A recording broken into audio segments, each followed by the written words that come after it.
Öncelikle biraz hastayım, sesim biraz kötü geliyor olabilir. Şimdiden kusura bakmayın. Herkese merhaba dostlar, ben Ozan ve bu videoda sizlerle beraber yepyeni bir seriye başlıyoruz. 10.000 ile 20.000 TL arasındaki en iyi laptopları kısa kısa inceleyeceğiz ve bence bu laptoplar alınabilecek en uygun fiyatlı cihazlar. Yani genel anlamıyla baktığımda videoyu çektiğim an itibariyle dolar kuru 27.5'a yaklaştı. Şu anki laptop fiyatları da gayet uygun diyebilirim. Eğer bir laptop almayı düşünüyorsanız bu videoyu izledikten sonra almaya çalışın derim. Çünkü yakın zamanda laptop fiyatları yükselmeye başlayacak. O yüzden elinizi çabuk tutmanıza fayda var ve listedeki tüm laptopların da en ucuz satın alma linkleri açıklama ve yorumlarda olacak. Oradan rahatlıkla alabilirsiniz. Sizce daha yüksek bütçeler için de böyle bir video gelsin mi? Gelsin diyorsanız bu serinin devamı tamamen size bağlı. Videoyu beğenmeyi ve abone olmayı unutmayın. Açıkçası bu liste haricinde de bu fiyat bandında başka hiçbir laptopa bakmanızı önermiyorum. Her açıdan en iyi cihazları beraber kısa kısa inceleyeceğiz. Şimdi listemizin ilk cihazıyla başlayalım. Listenin ilk sırasında Acer Aspire 3 modelini görüyoruz. Ryzen 5 7. nesil bir işlemciyi burada görebilirken 8 GB RAM ve 256 GB SSD ile de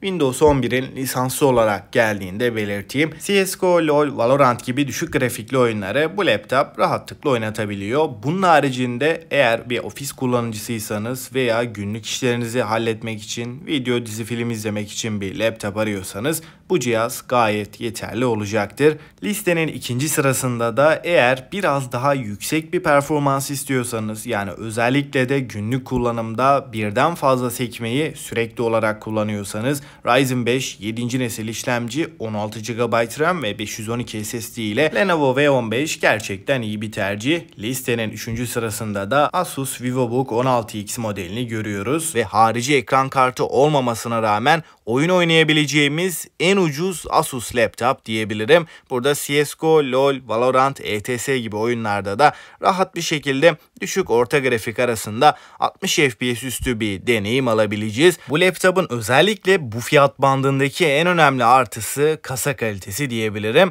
Metal bir kasaya sahip olduğu için hem dayanıklılık hem de hissiyat yönünde gerçekten 11.000 TL'lik bir laptop gibi hissettirmiyor. Full HD Plus ekranıyla da ekran deneyimi anlamında açıkçası bu fiyatıyla ekran kalitesi olarak da en iyi cihazdan bahsediyorum. Listenin 4. sırasında da Acer'ın Xtensa modeli önümüze çıkıyor. Intel Core i5 11. nesil işlemci, 8 GB 3200 MHz RAM ve 512 SSD.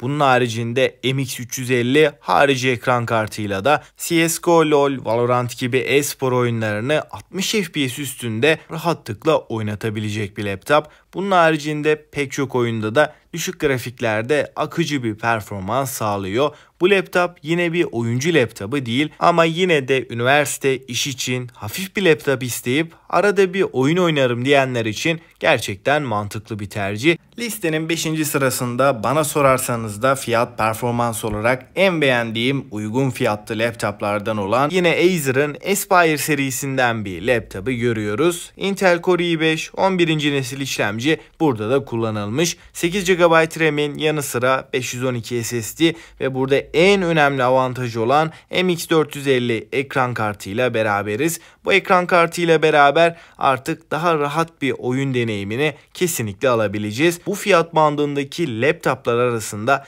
en iyi ekran kartı diyebilirim. Listenin bir sonraki laptopu da Asus'un VivoBook modeli i5 12. nesil işlemci, 8 GB RAM, 512 SSD ve Windows 11'in de bu laptopta olduğunu söyleyeyim. Oyun performansı Acer'ın Aspire 5 modelinden biraz geride. Bunun haricinde hiçbir noktada geri kalır bir yanı yok. Kasa kalitesi ve tasarım açısından da oldukça başarılı bir cihaz ama bu fiyat bandında oyun performansı olarak alabileceğim en iyi cihaz istiyorum derseniz de burada Acer'ın Aspire 3 modelini görüyoruz. Bu laptopun en önemli artısı MX550 ile beraber gelmesi. MX550 MX450'den yaklaşık %20 civarı daha yüksek bir performans veriyor. Yani bu noktada neredeyse piyasadaki tüm oyunları akıcı bir şekilde rahatlıkla oynatabilecek bir cihaz ve bu fiyat bandından 20.000'e kadar da bu laptoptan daha iyi bir oyun performansına sahip herhangi bir cihaz yok.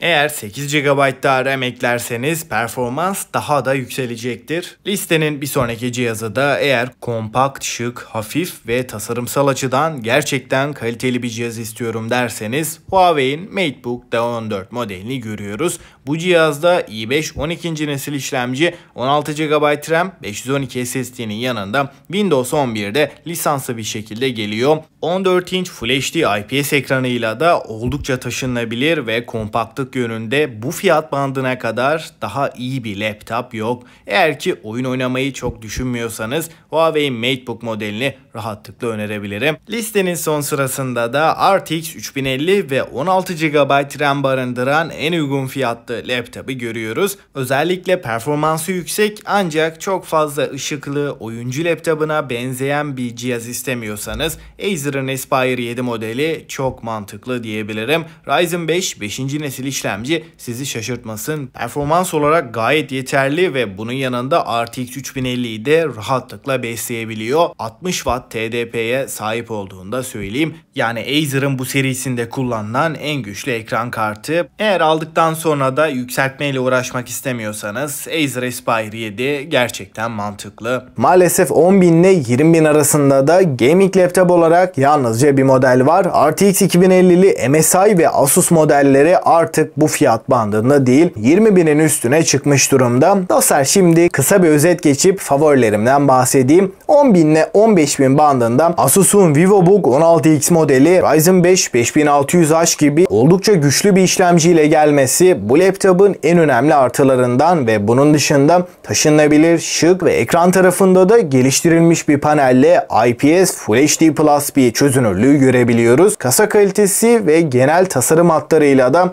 ben gayet beğendiğimi söyleyebilirim. Özellikle de büyük ekran ve taşınabilirlik beklentiniz varsa VivoBook 16 modeli alabileceğiniz en iyi seçeneklerden biri. Ancak oyun tarafında gerçekten iyi bir performans istiyorsanız, yani piyasadaki pek çok oyunu düşük grafiklerde de olsa oynamak istiyorsanız Acer'ın Aspire 5 modeli MX450 ekran kartıyla 15.006 en performanslı laptop. Bunun dışında GTX 1650'nin ortalamada yarı performansını veren MX550'li Acer Aspire 3 her noktada genel anlamıyla dengeli bir ekran kartı. i5 12. nesil işlemciyi de hesaba kattığımda bu fiyat bandında da bence en mantıklısı bu laptop. Kompaktlık, taşınabilirlik anlamında gerçekten iyi bir cihaz istiyorsanız ve batarya olarak da beni hiçbir şekilde üzmesin dediğinizde MateBook D14 favorilerim arasında. 16 GB RAM ve 512 SSD'yi de bu laptopta görebiliyoruz. Ama performans olarak beklentiniz yüksekse, yani bir oyuncu laptopu arayışındaysanız 20.000 bandında RTX 3050'li ve 144 Hz'lik paneliyle Acer Aspire 7 bu listenin fiyat performans cihazı. 16 GB RAM bu cihazdaki en önemli artılardan, çünkü bu fiyat bandındaki diğer gaming laptoplar 8 GB RAM ile önümüze çıkıyor. 16 GB 8x2 RAM'leri Acer Aspire 7'yi bir adım öne geçiriyor.